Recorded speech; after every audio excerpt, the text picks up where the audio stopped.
ಮುಂದೆ ಹೋಗ್ಬೇಡಿ, ಮುಂದೆ ಹೋಗ್ಬೇಡಿ ಅಣ್ಣ. ಕುಮಾರಣ್ಣ ಈ ಕಡೆ ಬಾಣ, ಆಪೋಸಿಟ್ ಲೈಟ್ ಯಾಕೆ ಕೊಡ್ತಿದ್ದೀನಿ?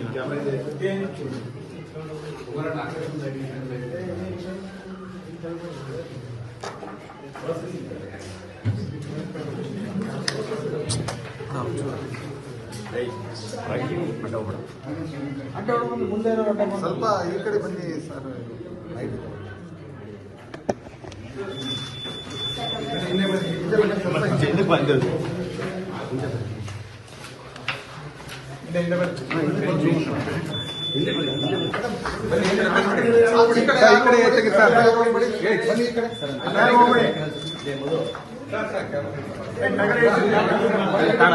ಸಾರ್ವತ್ರಿಕ ಮತದಾನ ಇವತ್ತು ಲೋಕಸಭೆಯ ಕರ್ನಾಟಕದ ಮೊದಲ ಹಂತದ ಮತದಾನ ಪ್ರಾರಂಭವಾಗಿದೆ. 14 ಕ್ಷೇತ್ರಗಳಲ್ಲಿ ಇವತ್ತು ಮತದಾನ ನಡೀತಾ ಇದೆ. ಅದು ನಮ್ಮ ತುಮಕೂರು ಕ್ಷೇತ್ರದಲ್ಲಿಯೂ ಕೂಡ ಇವತ್ತು ಮತದಾನ ಪ್ರಾರಂಭವಾಗಿದೆ. ಈ ದೇಶದ ಪ್ರಜೆಗಳಾಗಿ ನಾವೆಲ್ಲರೂ ಕೂಡ ನಮ್ಮ ಕರ್ತವ್ಯ ಮತ್ತು ಜವಾಬ್ದಾರಿ ಮತದಾನ ಮಾಡುವಂಥದ್ದು. ಜೊತೆಗೆ ಪ್ರಜಾಪ್ರಭುತ್ವ ಯಶಸ್ವಿಯಾಗಬೇಕಾದರೆ ಪ್ರತಿಯೊಬ್ಬ ಪ್ರಜೆಯೂ ಕೂಡ ತನ್ನ ಕರ್ತವ್ಯವನ್ನು ನಿಷ್ಠೆಯಿಂದ ಶ್ರದ್ಧೆಯಿಂದ ಪ್ರತಿಯೊಬ್ಬರೂ ಕೂಡ ಮಾಡಬೇಕಾಗಿರುವಂಥದ್ದು. ಅದರಲ್ಲಿಯೂ ಕೂಡ ಮತದಾನ ಮಾಡುವ ಮೂಲಕ ತಮ್ಮ ಒಬ್ಬ ಪ್ರತಿನಿಧಿಯನ್ನು ದೇಶದಲ್ಲಿ ಆಯ್ಕೆ ಮಾಡಿಕೊಳ್ಳುವಂತಹ ಒಂದು ಅವಕಾಶ ಜನಗಳಿಗಿದೆ.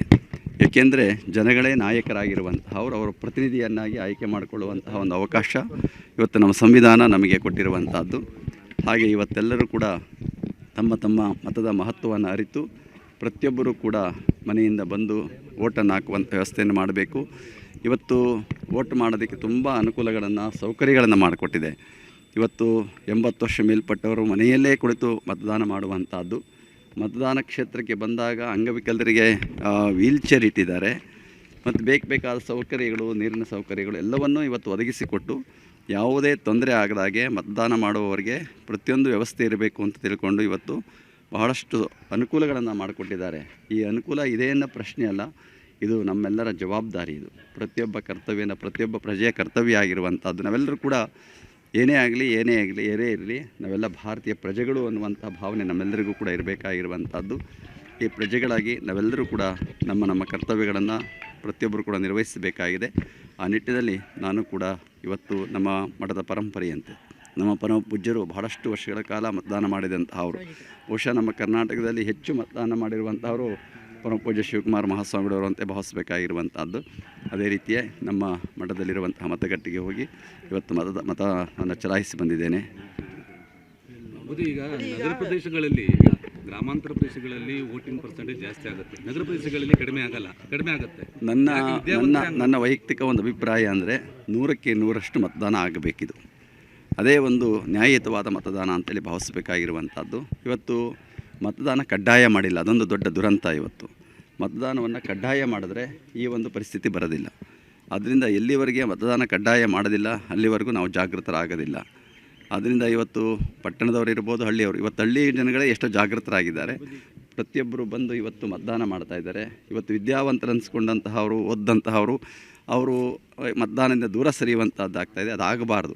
ಇದು ವಿದ್ಯಾವಂತ ಇರಲಿ ಯಾರೇ ಆಗಲಿ, ನಾವು ಈ ದೇಶದ ಒಬ್ಬ ಪ್ರಜೆ ಅಂತೇಳಿ ಭಾವಿಸಿ ಮತದಾನವನ್ನು ಮಾಡಬೇಕು. ಕಡ್ಡಾಯ ಮಾಡಬೇಕನ್ನುವಂಥ ಆಗ್ರಹ ನಂದು ಅಭಿಪ್ರಾಯ. ಅದನ್ನೇ ಕಡ್ಡಾಯ ಆಗಲೇಬೇಕು, 100ಕ್ಕೆ 100 ಮತದಾನ ಆಗಬೇಕು ಅನ್ನೋ ಅಭಿಪ್ರಾಯ ನನ್ನದು.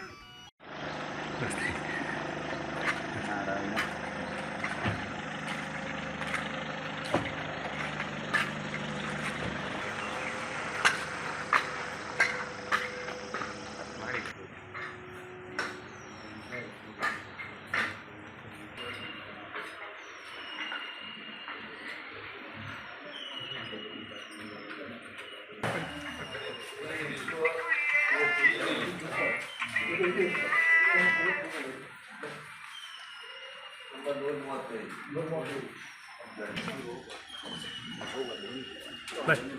Take that. Bye.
ಬೆರಳುಗಳನ್ನು ಮೆತ್ತು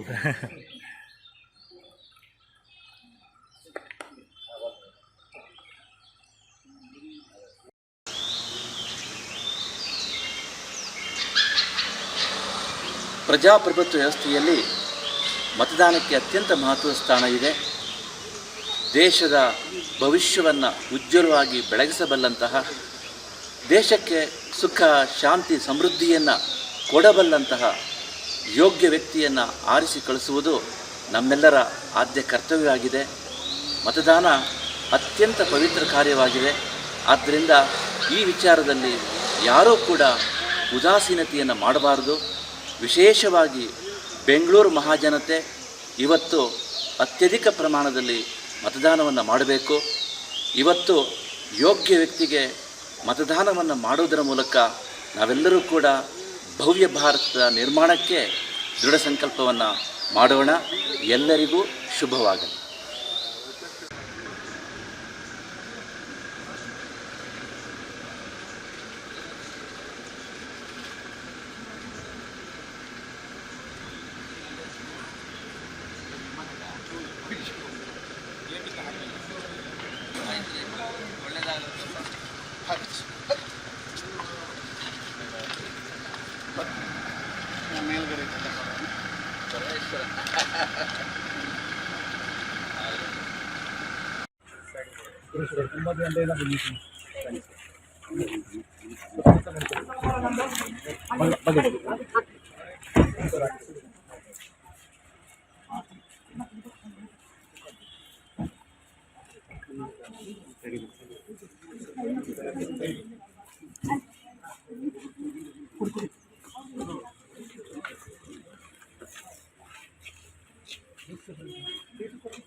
ಓಕೆ.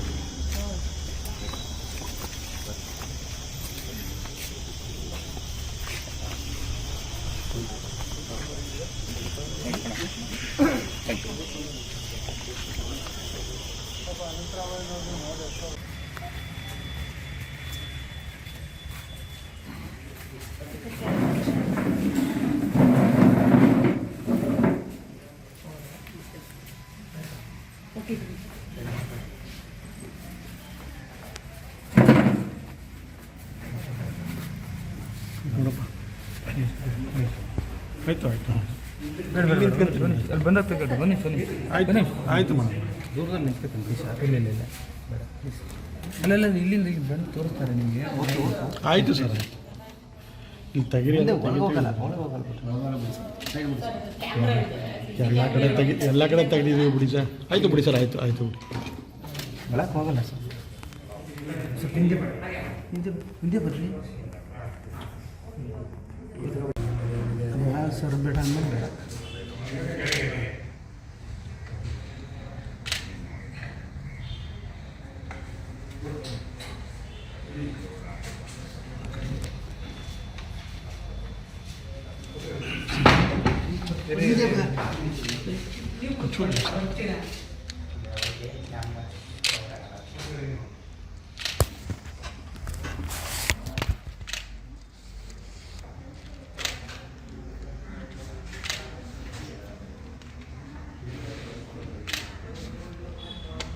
ಸರ್